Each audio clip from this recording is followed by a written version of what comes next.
బొక్క మురలేదు నీకు బంతి కొట్ట నీ తరం కాదు తమ్ముడు అని చెప్పిండు. వద్దు తమ్ముడు ఆయనకి మళ్ళీ వెళ్ళిపోతుంది ఇలా భర్త పంట కంటుండగా భగవంతుడు మళ్ళా నా కళ్ళ వారు చూసినాడే. అన్నా వీరభద్ర స్వామి నాకు కావాల కయ్యం పోవాల పానం అంటుండు భగవంతుడు మళ్ళీ ఇలాంటి నుంచి నేను బంతి కొడతానంటున్నాడే.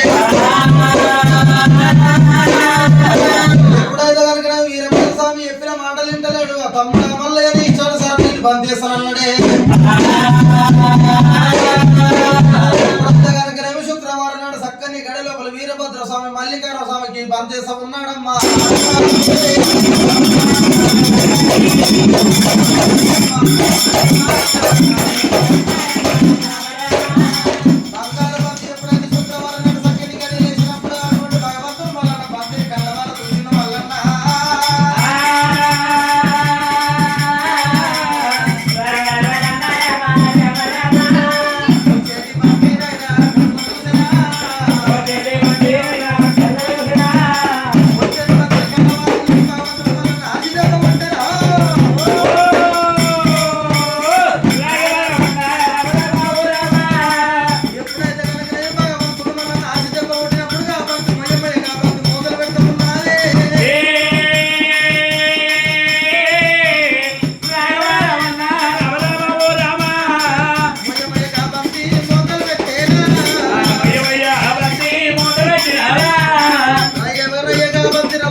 బండారు గడ్డ ఉడుతున్నది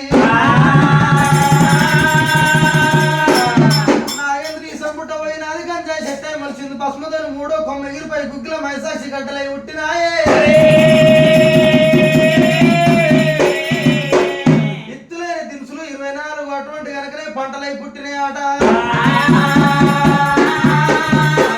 ఎప్పుడైతే కనుకనే బంతి కొట్టి ఎత్తి కానీ మళ్ళా మారబంతి నాన్న వీరభద్రుడు నాకే పాయని చెప్పి భగవంతుడు మల్లన్న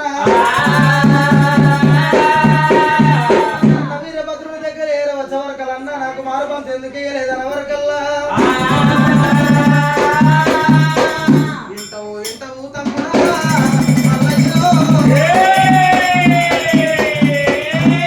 బంతి నా వద్ద రాలేదు నీ దగ్గర రాలేదు.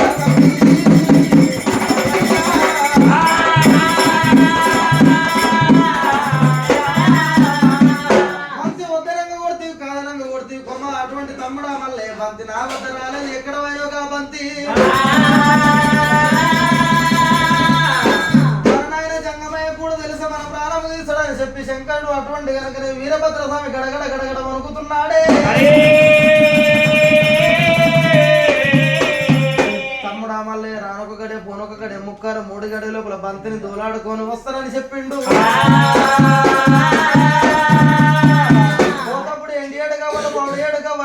అటువంటి పల్లన్న చేతులు పెట్టి వెళ్ళిపోయారమ్మా.